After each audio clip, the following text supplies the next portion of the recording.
번 말씀드렸듯이 솔로몬 이후에 이스라엘이 둘로 나뉘어지죠. 북쪽에 10개 지파로 구성된 북이스라엘, 그리고 남쪽에 유다와 베냐민 두 지파로 구성된 그 유다 나라, 그렇게 둘로 나누어집니다. 그리고 북이스라엘은 아수르에 의해서 나라가 멸망을 당하죠. 그리고 이제 포로로 이렇게 아주 하층민들 빼고는 다 포로로 끌려가요. 포로로 끌려가서 이렇게 여러 각지에 흩어져서 그렇게 삽니다. 그래서 그 뿌리를 찾을 수가 없어요. 그런데 이제 좀 지나서 이제 유다가 이제 그 아수르 나라가 망하고 이제 바벨론 제국이 세워지죠. 그래 바벨론에 의해서 또 나라가 멸망되고 또 바벨론 포로로 끌려가는데, 근데 이 남유다, 유다 지파하고 베냐민 지파는 바벨론으로 포로로 잡혀가서 자기들끼리 한 곳에 모여서 농사 짓고 자기들끼리 결혼하고 그렇게 70년을 보냅니다. 그렇게 70년이 흐른 때에 바벨론이 무너지고 바사 제국이 세워지죠. 이 바사 시대 바사 왕 고레스 원년에, 그러니까 고레스가 왕 위에 즉위하던 그 해에 하나님께서 고레스의 마음을 감동시키심에 고레스가 온 나라에 공포도 하고 조소도 내립니다. 이스라엘 하나님은 참신이시라. 그의 백성된 자는 유다 예루살렘으로 올라가서 이스라엘의 하나님 여호와의 성전을 건축하라. 그래서 그때 스룹바벨의 인도하에 약 5만 명 가량, 정확히 얘기하면 5만 명 조금 안 돼요. 약 5만 명 가량이 예루살렘으로 돌아와 성전을 건축합니다. 이것이 바벨론 1차 귀환입니다. 그리고 2차 귀환은 아닥사스다 왕 때, 아닥사스다 왕의 허락하에 에스라가 약 1,800명, 이것도 1,800명 조금 안 돼요. 그냥 반올림해서 약 1,800명 가량을 이끌고 거느리고 돌아옵니다. 그리고 약 14년 후에 3차 귀환, 느헤미야가 그때 귀환을 해요. 아닥사스다 왕의 허락하에 느헤미야가 귀환을 하는데, 그때는 몇 명이 귀환을 했는지 모릅니다. 성경에 그 수가 기록되어 있지 않기 때문에 몇 명이 귀환했는지는 몰라요. 어쨌든 바벨론에서 예루살렘의 귀환이 1차, 2차, 3차. 1차는 스룹바벨의 인도하에 1차 귀환, 약 5만 명가량, 4만 9천 몇백 명이에요. 5만 명가량이 귀환을 했고, 또 시간이 좀 흐른 후에 이제 아닥사스다 왕의 허락하에 이 에스라가 또 약 1,800명을 이끌고 귀환을 합니다. 그리고 3차 귀환은 느헤미야가, 그때는 몇 명이 귀환을 했는지 몰라요. 그래서 이렇게 1차, 2차, 3차 귀환이 이루어졌습니다. 에스라는 2차 귀환 때 예루살렘으로 돌아와 신앙에 큰 부흥을 일으킵니다. 이 2차 귀환 때 에스라가 2차 귀환을 하잖아요. 근데 그때는 여러분 1차 귀환 때는 그 스룹바벨을 중심으로 해서 귀환해서 성전을 건축을 했죠. 그래서 여러분 학교에서 스가랴서 보다 보면 이제 이름이 나와요. 이제 스룹바벨 이름도 나오고 예수아 이름도 나오고 학계 이름도 나오고 스가랴 이름도 나오고. 근데 이 에스라가 귀환했을 당시에 이분들이 살아 있었는지는 잘 모르겠어요. 아마 죽었지 않았을까 생각이 들어요. 왜냐하면 이름이 기록되어지 그 이후로 이름이 언급이 안 되기 때문에, 혹시나 이 에스라가 2차 귀환했을 때 그들이 살아 있다 하더라도 아마 매우 나이가 많이 들었을 것으로 그렇게 추측이 됩니다. 그렇게 하나님 앞에 귀하게 쓰임 받던 이들이 물러났습니다. 스룹바벨, 예수와 학계, 스가랴 등등. 그러면 하나님의 일은, 하나님의 사역들은 어떻게 되느냐?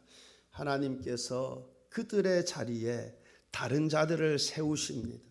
그렇게 세워진 자들이 바로 에스라, 느헤미야입니다. 바로 앞전의 시대에 그들이 하나님 앞에 유용하게 사용되었듯이 에스라, 느헤미야 역시 이들의 시대에 맞게 하나님 앞에 쓰임을 받게 됩니다. 어쨌든 저와 여러분의 시대에 하나님 앞에 귀하게 쓰임 받는, 비록 성경에 기록될 만한 그런 큰 사역을 감당하는 것이 아닐지라도 여러분 빚도 없이 이름 없이 빚도 없이 하나님 나라와 영광을 위해서 섬기는 자들 하나님. 여러분 내가 어느 위치에서 섬기느냐가 중요한 것이 아니에요. 그죠? 자세가 중요한 거예요. 내가 어떻게 하나님을 섬기고 어떻게 하나님 나라와 영광을 위해서 내가 쓰임을 받느냐. 여러분 위치가 중요한 것이 아니라 자세가 중요한 거예요. 태도가. 저와 여러분은 내 현재의 자리에서 우리의 시대 하나님 앞에 귀하게 쓰임 받는 은혜가 있기를 바랍니다. 이제 스룹바벨과 예수와 학개와 스가랴의 뒤를 이어 에스라와 느헤미야가 하나님의 도구들로 세워져 하나님의 사역들을 감당합니다. 저는 에스라 하면 먼저 생각나는 것이 느헤미야 8장이 기억이 납니다. 여러분 느헤미야 8장 하면 수문 앞 광장 그 사건이 있죠. 에스라 제사장 에스라가 율법책을 읽고 그 뜻을 깨닫게 하니 백성들이 울며 회개한 사건이 기억이 납니다. 큰 부흥의 운동이 일어난 것이죠. 오늘은 이 에스라라는 인물을 통해서 우리가 한번 은혜를 나누어 보고자 합니다. 여러분 6절에서 에스라를 이렇게 소개하고 있습니다. 6절 상반절입니다. 이 에스라가 바벨론에서 올라왔으니 그는 이스라엘의 하나님 여호와께서 주신 모세의 율법에 익숙한 학자로서. 에스라를 어떻게 소개하고 있습니까? 모세의 율법에 익숙한 학자로서. 여러분 이 한 구절은 우리가 가볍게 쉽게 넘길 만한 구절이 아닙니다. 왜냐하면 에스라는 어디서 자랐습니까? 포로민으로 이방 땅에서 자랐습니다. 물론 유대인들끼리 모여 살았지만 이방 땅 갈대아 지역 바벨론에서 자랐습니다. 에스라는 학문을 좋아했던 것 같아요. 우리 그런 분들이 있잖아요.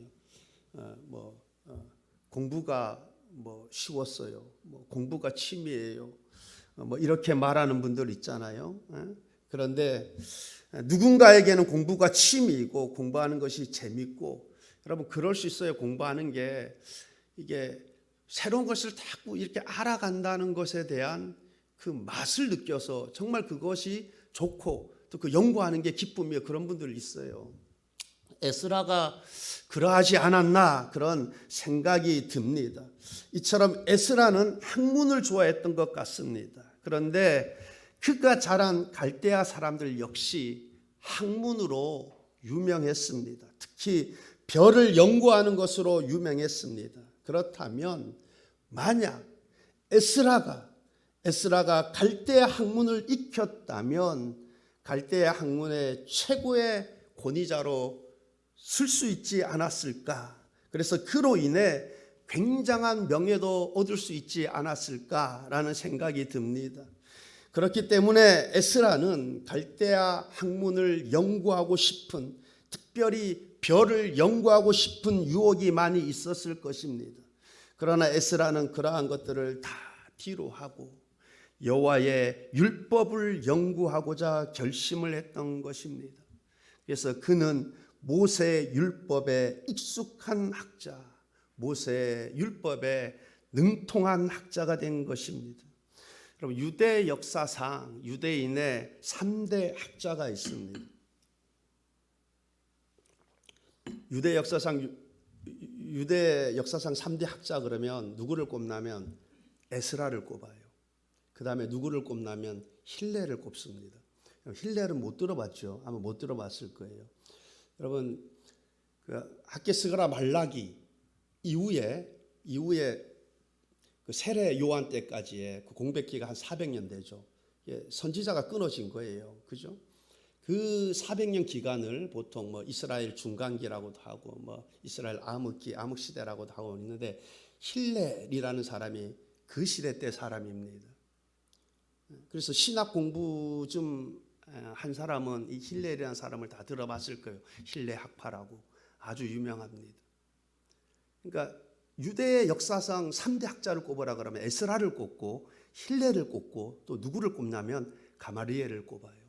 뭐 가마리엘은 좀 들어본 것 같죠, 그죠? 왜냐하면 그 이름이 성경에 기록되어 있잖아요. 여러분 가마리엘의 수제자가 누굽니까? 바울이잖아요, 그죠? 바울, 사도 바울. 그러니까 뭐 동시대 때 뭐 누구 학자 3명 이게 아니에요. 유대 역사상 3대 학자를 꼽으라 그러면 에스라를 꼽고 힐레를 꼽고 가마리엘을 꼽아요. 근데 이 유대 역사상 3대 학자에 꼽히는 이 가말리엘의 수제자라 그러니까 사도 바울은 그냥 보통 뭐 학문하는 자가 아니에요. 그래서 너의 학문이 너를 미치겠다 그랬잖아요. 대학자인 거죠, 대학자. 사도 바울도. 그죠? 예, 이스라엘 유대 역사 가운데 3대 학자를 꼽으라 하면 에스라, 힐렐, 그다음에 가마리엘 이렇게 꼽습니다. 어쨌든 에스라는 유대 역사상 3대 학자로 꼽힐 만큼 대학자입니다.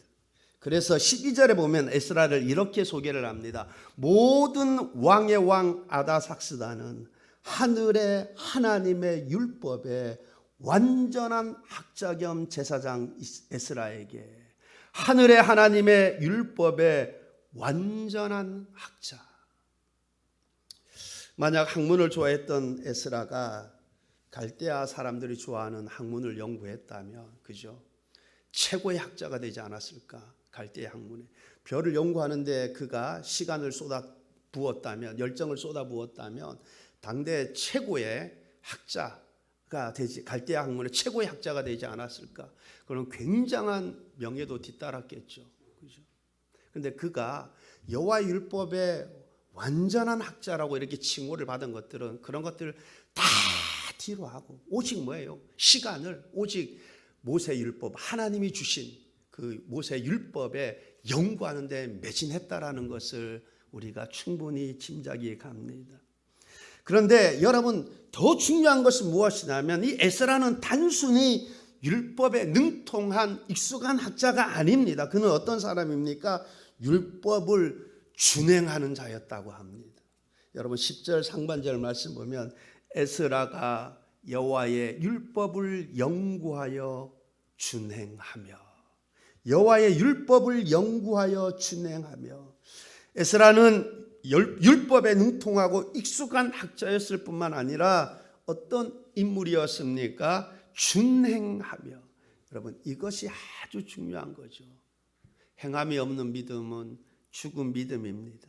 아무리 뛰어난 지식을 가지고 있어도 성경을 달달 외우고 그 뜻을 잘 이해한다고 해도 만약 행함이 없다면 아무 소용이 없습니다. 예수님 당시 때 바리새인 서기관들 얼마나 성경 지식이 해박했습니까? 근데 예수님께서 저들의 가르침은 들을지언정 저들을 본받지 말라고 말씀하셨지 않습니까? 여러분 단순히 아는 것이 중요하지 않습니다. 물론 먼저 알아야겠죠, 그죠? 그래야 행하든 말든 할 것 아닙니까? 그렇게 물론 먼저 알아야 합니다. 그러나 알고도 행하지 않는다면 사실 차라리 알지 못하는 것만도 못합니다. 그러므로 아는 것보다 더 중요한 것이 무엇입니까? 그렇게 사는 것입니다. 그렇게 행하는 것입니다. 그렇게 순종하는 것이 중요합니다. 에스라는 하나님의 율법에 익숙한 학자였을 뿐만 아니라, 그죠? 자신이 아는 대로 그렇게 준행하는 사람이었다라는 사실입니다. 저와 여러분을 비롯해서 우리 모두가 하나님을 아는 지식에서, 그리스도를 아는 지식에서, 성경을 아는 지식에서 점점 자랄 수 있기를 바랍니다. 뿐만 아니라 우리가 그 지식에서 자랐다면 우리가 아는 그대로 하나님이 기쁘신 뜻대로 그렇게 준행하며 살게 되기를 바랍니다. 그가 복 있는 인생이 되는 것입니다. 여러분 에스라야말로 우리가 참으로 본받을 만한 신앙인입니다. 율법에 능통했을 뿐만 아니라 준행하는 자.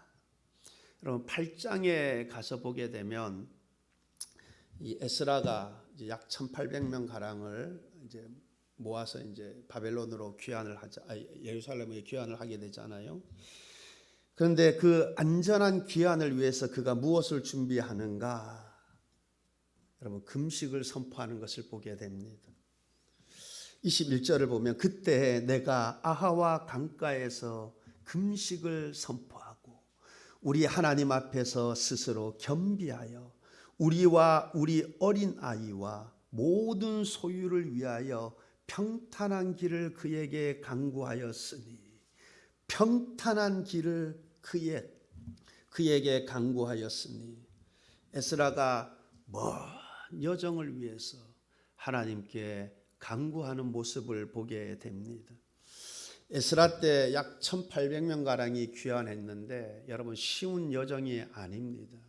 지금처럼 버스로, 비행기로 가만히 앉아서 가는 그러한 여행길이 아니죠. 많은 위험들이 도사리고 있고, 실제로 여러분 이 기록에 보면, 오늘 읽은 말씀에 보면 나와 있죠. 기간이 얼마 걸렸어요? 넉 달이 걸렸습니다. 넉 달. 그러니까 이게 쉬운 여정길이 아니잖아요. 일주일 걸린 거리가 아니잖아요. 넉 달. 이게 먼 여정의 거리였어요. 넉 달씩이나 걸렸습니다. 넉 달 만에 예루살렘으로 돌아왔어요. 아주 먼 길입니다. 결코 쉬운 여정이 아닙니다. 그런 상황에서 에스라는 어떻게 했습니까? 금식을 선포했습니다. 평탄한 길을 위해서 금식을 선포하고 간구했습니다.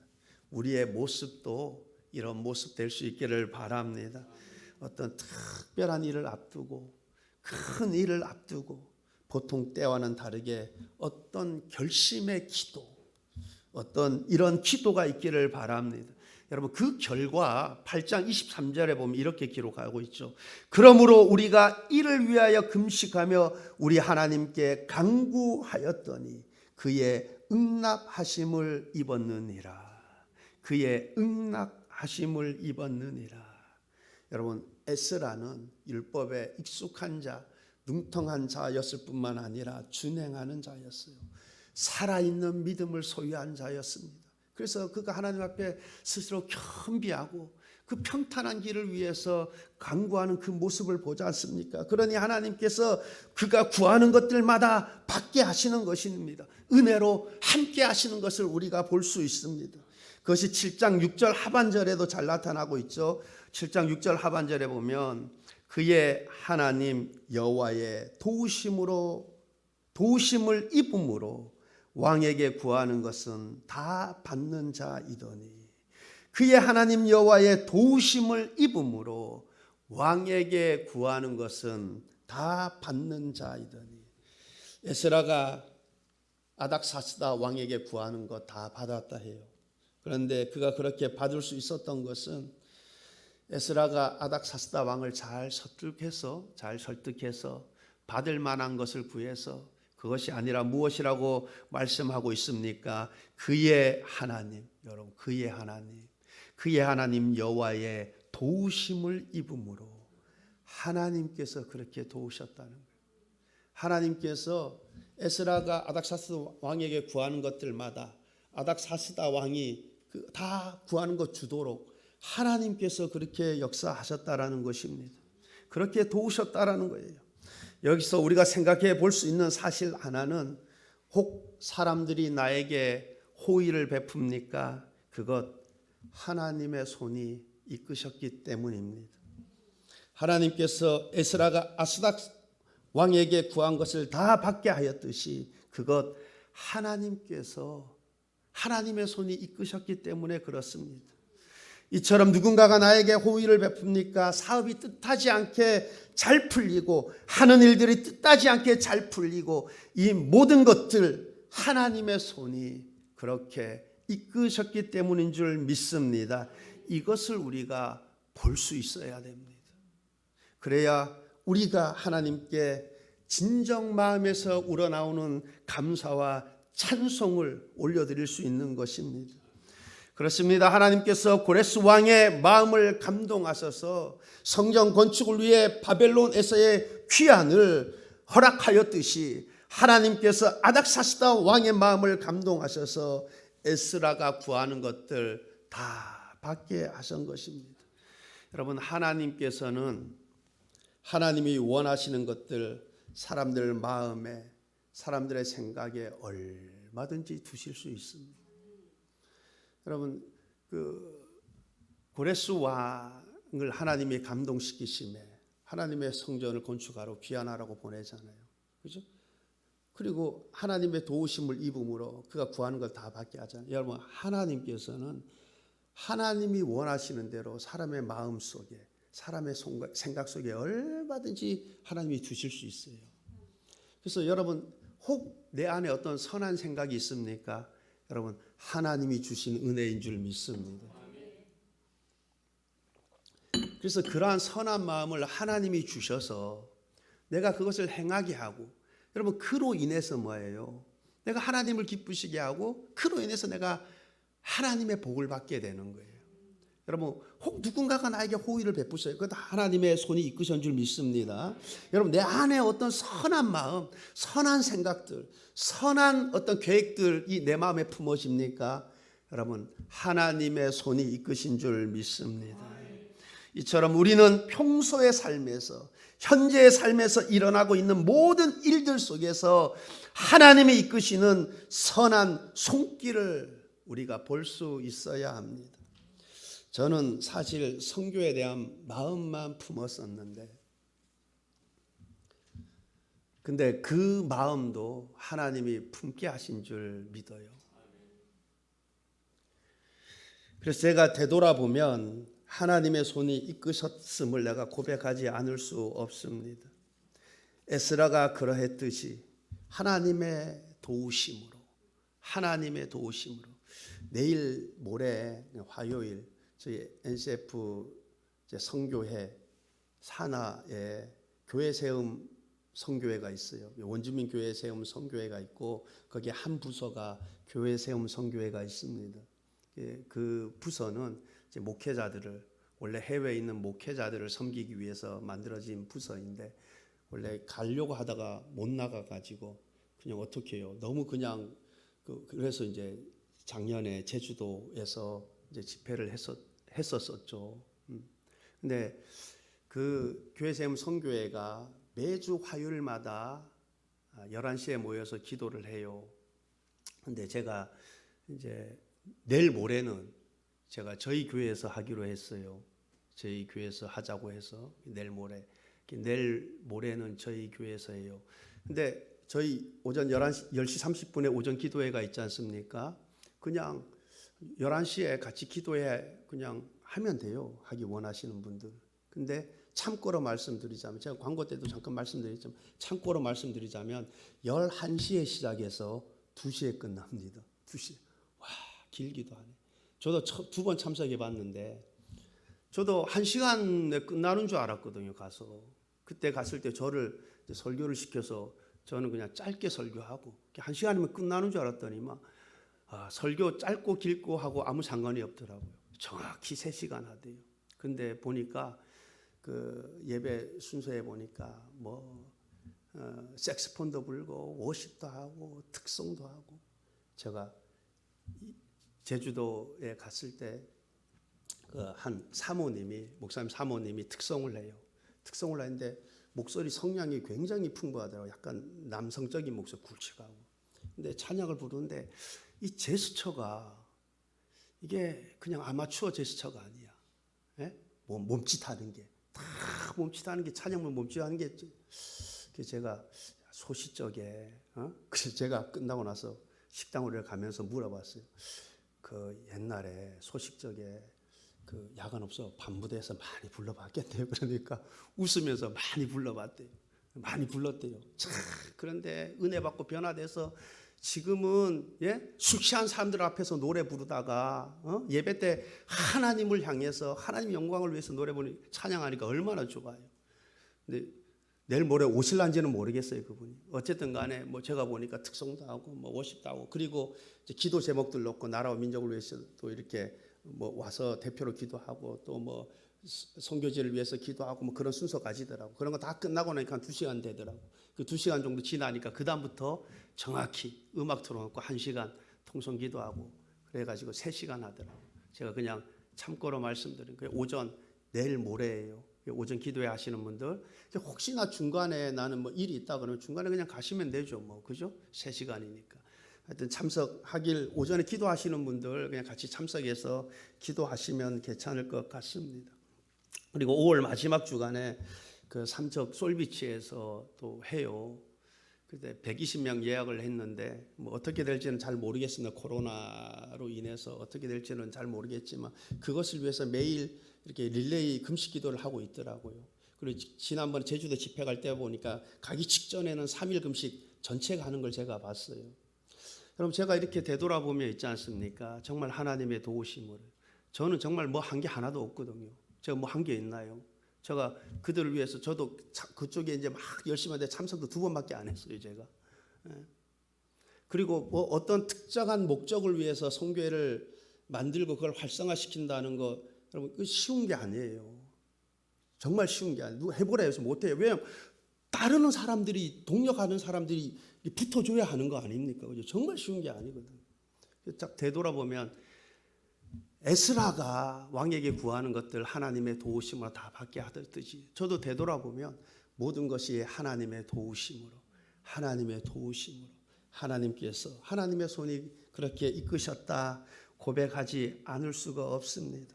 그렇습니다. 우리는 현재 일상에서 이루어지는 모든 것들 속에서 하나님의 선한 손길을 볼 수 있어야 합니다.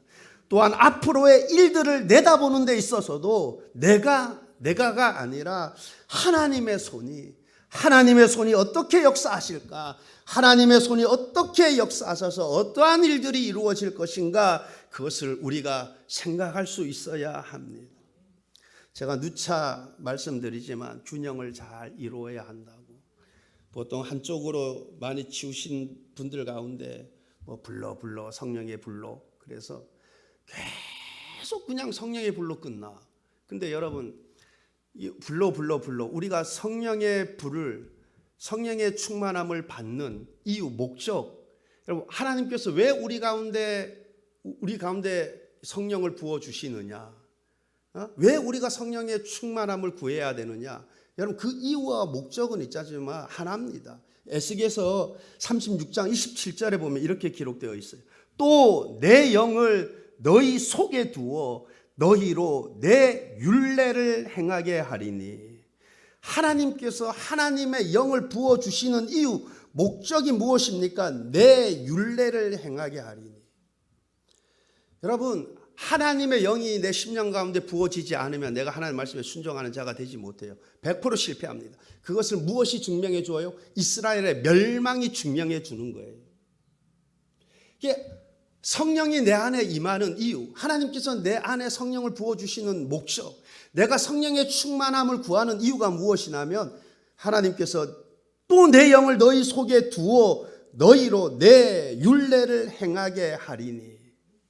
하나님께서 우리 가운데 성령을 부어주시는 이유, 목적은 무엇이냐면 내 굳은 마음을 제거하고 부드러운 마음을 주셔서 뭐예요? 하나님의 말씀에 순종하는 자가 되게 하기 위해서. 여러분 내가 성령 충만을 구하는 이유 목적이 무엇이 되어야 합니까? 내가 내 중심의 삶이 아니라 세상 영광을 위한 삶이 아니라 하나님 중심의 삶, 하나님 말씀대로 순종하는 삶을 그 힘을 얻기 위해서 우리가 성령 충만의 은혜를 구해야 하는 것입니다. 여러분 저는 성령의 신비적인 체험들 다 인정을 해요. 제가 부정하는 거 절대 아닙니다. 제가 뭐 불러 이거를 천박해 보는 거 절대 아니에요. 제가 말하면 중요한 그 핵심을 놓쳐서는 안 된다라는 거죠. 왜냐하면 그런 분들은 어떤 신비적인 체험만 추구하고 그 신비적인 체험을 통해서 그것이 마치 신앙이 좋은 것처럼. 아닙니다. 여러분 무엇으로 증명이 되어야 돼요? 열매로 알리라 그랬잖아요. 열매로. 여러분 사단이 마귀가 악한 영들이 여러분 무엇으로 유혹하기를 가장 좋아하겠습니까? 이적과 기사예요. 우리 한국교회 역사를 딱 되돌아봐도 여러분 보세요. 실제로 그런 단체에서 이단 단체에서 악한 영들 역사 속에서 실제로 병고침도 일어납니다. 실제로 이적과 기사가 일어나요. 광명한 천사로 과장을 한다고 하지 않습니까? 근데 뭐예요? 열매로 알려요. 나중에 뭐예요? 자기가 하나님이라 그러고. 여러분, 우리가 성령 충만함을 구하는 것, 하나님이 내 안에 하나님을 영을 부어주시는 목적이 무엇이냐면 하나님 말씀대로 순종의 삶을 살게 하기 위해서, 선한 열매들을 맺게 하기 위해서. 여러분, 내가 내 본성으로는 내가 하나님 말씀에 순종해서 세상의 빛으로 소금으로 살 수가 없습니다. 이스라엘 역사가 그것을 증명해 주는 거예요. 그래서 내가 그러한 삶이 아니라 정말 하나님이 기뻐하시는 삶, 하나님 나라와 영광을 위한 삶을 살기 위해서 내가 성령 충만의 은혜를 구하는 거예요.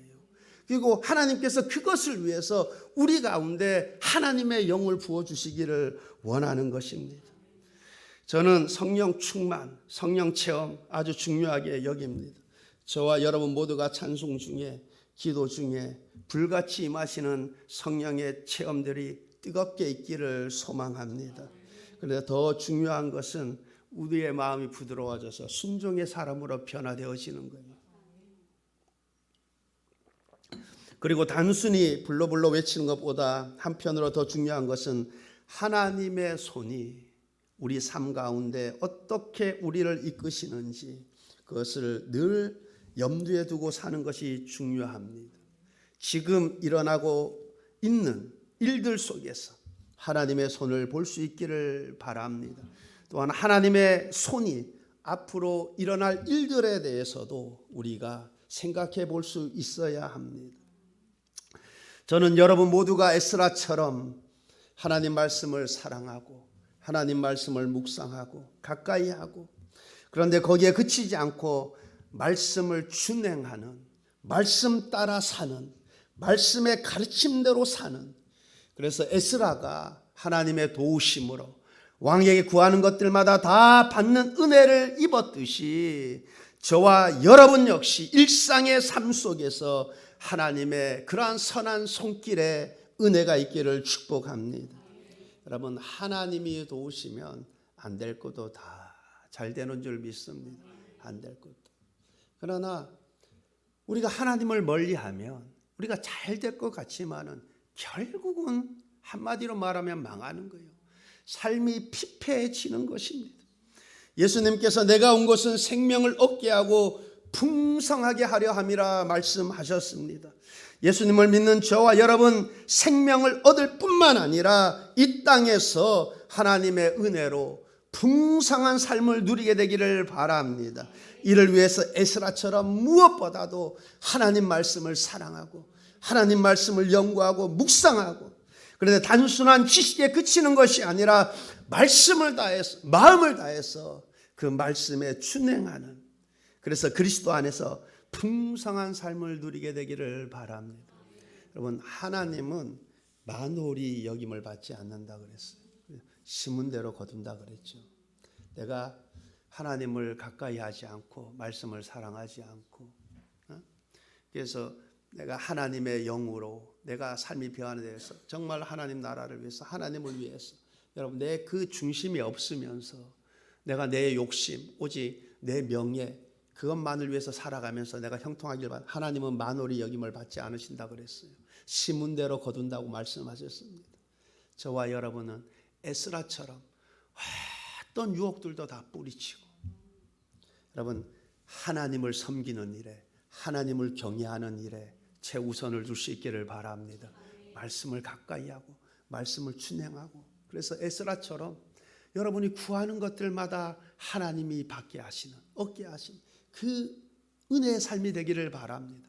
우리가 예수 믿어 생명을 얻을 뿐만 아니라 그리스도 안에서 풍성한 삶을 누리게 되는 그러한 다 주인공들 되시길 우리 주님의 이름으로 축원합니다.